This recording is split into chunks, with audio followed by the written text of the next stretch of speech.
I was showing you the different types of bits, you may have noticed I had a variety of mouthpieces.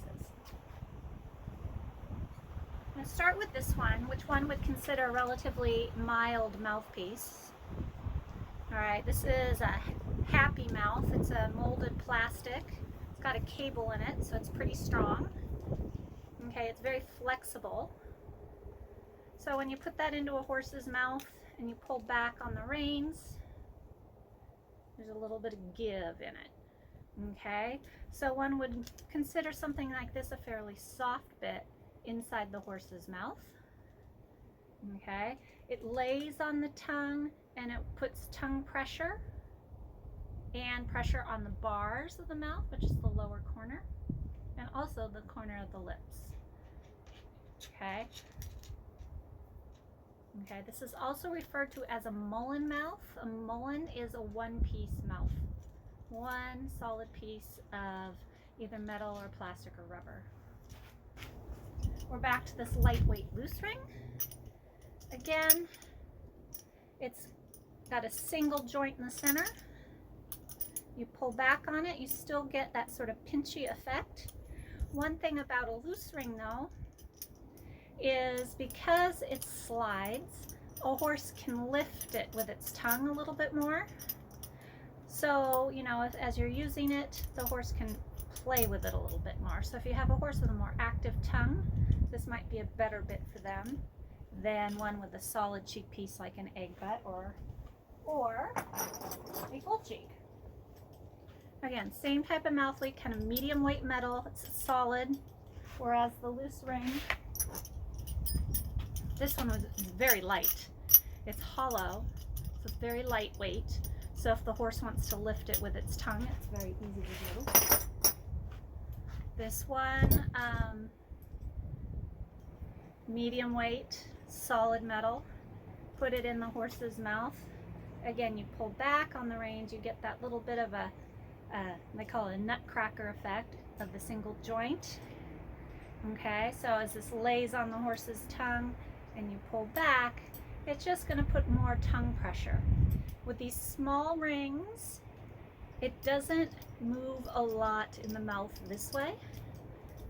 Okay, so as it lays on the horse's tongue, or it'll rock this way, it doesn't move very much.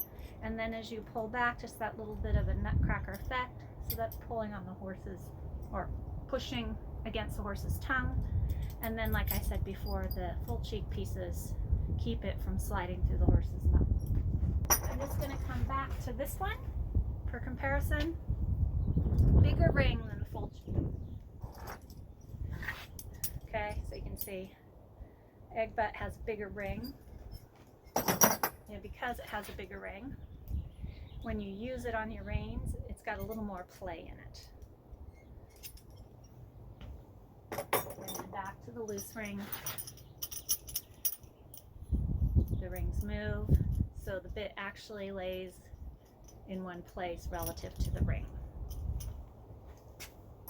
Finally, with the D-ring, I think I mentioned this before. Okay, bigger ring, a little more play. Single break, breaks on the tongue. This bit happens to be a slow twist. It's got a very slow turn in the metal to create a little bit of a flat edge. So as it pushes against the horse's tongue and the corners of its mouth, it just offers a little bit more pressure on that flat edge. So one would consider this a little bit more of a severe bit compared to one of these guys, which is a smooth metal. It's nice and soft and round. It doesn't have a sharp, it's not even sharp, flat edge on it. It doesn't have a flat edge on it, so it's a little bit nicer to the horse's mouth. All right, so we have a variety of bits here that have a double jointed mouth. I think this one is probably one of my favorite bits. It's hollow, so it's fairly light, and it's got two joints in the middle, and it has a little beam in the middle, so it's pretty soft. You lay it in the horse's mouth, and you can see that you don't get as much of a pinch here.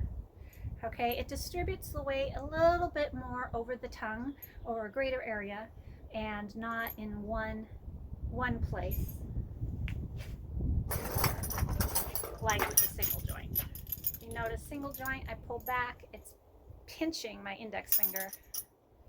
This one, I pull back, there's no pinch because that beam kind of makes a bridge across the tongue. Okay, what I like about this again is it's lightweight. This is like one I really like for starting horses. It's not ridiculously light, it's got enough weight to it the horse can feel it, but it just rests nicely in their mouth. Again, it's a loose ring, so the rings smooth or rotate freely through the bit. So when you're moving your hands up and down or whatever, the bit stays relatively still. Or if you have a horse with a busy tongue and they want to move and play with the bit a little bit, okay, they can move and play with the bit a little bit. Again, with a loose ring, you have to kind of watch that it doesn't pinch the corners of the horse's mouth.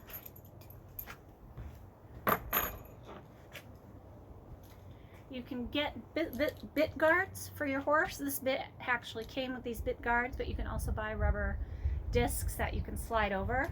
And what that does is it protects the bit or the cheek from the ring of the bit. And while I have this one in my hand, it's another type of loose ring. It's a European bit. It's got a slight port to it, and it's hard plastic. So this one, if I go to pull against the horse's mouth, there's very minimal pressure. Like as I was using my finger before, it's going to rest on the tongue, but because of that port, it takes pressure off of the top of the tongue. So some horses are very resentful of tongue pressure, so a bit with a little bit of a port in it like this actually is milder than one might think, because of the way it rests in the mouth. And because this is a simple snaffle with no leverage, the direction, the action of it is straight back. Even if you raise your hands a little bit, I don't know if you can see that, you raise your hands a little bit, if this is the horse's tongue, you might get a little bit of a rotation and pressure on the tongue, but compared to the other snaffles, it's definitely a lighter bit. Double twisted wire. Love hate this bit. For the right horse, it's a wonderful bit, but because it has quite a bit of action to it, it can be considered a somewhat severe bit. As you notice, when it breaks, it's got two snaffle joints that break in two different places. So when this is in the horse's mouth and you pull back, all right, you can see, it's almost in some ways the double is less pinchy than the single. Single, pull back, and it definitely gives my fingers a squeeze right here on my index finger. Here on this one, okay, it's more distributed. However, and what I can't really duplicate with my hands, I can do it with my arm, is when I do pull back on this, it shifts a little bit of a break over to here and a little bit of a break over to here. So you're getting a pinch over a greater surface. So it's less of a direct pinch, but it still is more pressure over a greater surface. Okay? And then with this twist in the middle, it creates an uneven edge, which is a little more severe than a flat, smooth edge. So of the bits I've shown you thus far, this one is probably the strongest of them all. This is a D rubber bit. This is a fat rubber bit, and it's soft vulcanite rubber. Most young horses with soft mouths, if they don't have a really flat mouth, tend to like these. But what tends to happen with them is the horse will chew the rubber away right here. It's a single joint, so it does have that nutcracker effect, so you do get the tongue pressure, but because it's soft rubber on the sides, not so much pressure on the lips. It is a bit of a fat bit in circumference, so if you have a horse with a low palate or low roof to their mouth, or kind of a big fleshy tongue or fleshy lips, they might not have enough room for bit of this width. They might be happier in a bit that's a little more narrow. This is a French link snaffle. Okay, it's a two-piece, or pardon me, three-piece bit or double jointed bit. It's got 2 joints in it. Again, it'll break over the tongue. It has a bridge in the middle. This bit, the way this link is, it's rounded right here. So as it lays over the horse's tongue, it lays pretty flat and it's round, so it doesn't offer much of a sharp edge. Even if you put this in the other way, it's going to have a little bit more tongue pressure, but the way this flat piece lays, it's minimal. Okay, and this is also a deep bit. This is kind of a nice hunter bit. I'd say it's sort of a medium level bit, you know, more than just a plain snaffle, but less than a twist. Now this is also a double jointed bit, and this is called a Dr. Bristol bit. Now this is of the double jointed ones, one of the more severe types.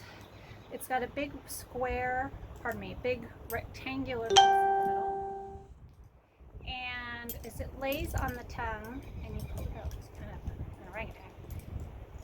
As it lays on the tongue and you draw back, it puts a lot of tongue pressure on the horse. This piece does not lay against the tongue flat like the French bit does. Okay, I don't know if we can compare this as well. This one I pull back and it lays. This one I pull back and it squeezes. So this one kind of gives a little lateral squeeze to the tongue. It's actually a pretty severe bit. Okay, and then one thing too, in turning, as this comes around, it's going to put more pressure on the corners of the mouth because of the break in the snaffle being so far out to the outside. It's a different kind of cheek piece. Don't see this a lot, but again, it's another one of my favorite bits. It's a regular 3-piece snaffle with the bean in the middle, so it's fairly soft, breaks nicely over the horse's tongue, but then it hangs, so it's like a hanging cheek snaffle. Okay, and what that does is, because of the way it hangs in the horse's mouth, as you draw back, it's going to give you a little bit of leverage, just a little bit. It has a very subtle gag effect on the horse. So as you pull back, maybe I can do it this way. As you draw back, okay, see how it wants to rotate? When this is attached to a bridle, it will just lift a little bit and add a little more tongue pressure and a little bit of pull pressure from the cheek pieces of the bridle, and it just sort of helps the horse break over a little bit. I like this one for a little more advanced schooling on the flat with a horse that maybe gets a little bit low. The horses seem to like this type of metal too. It's an alloy that's got probably some copper or something in it, and it makes the horses salivate, and they seem to like that a lot.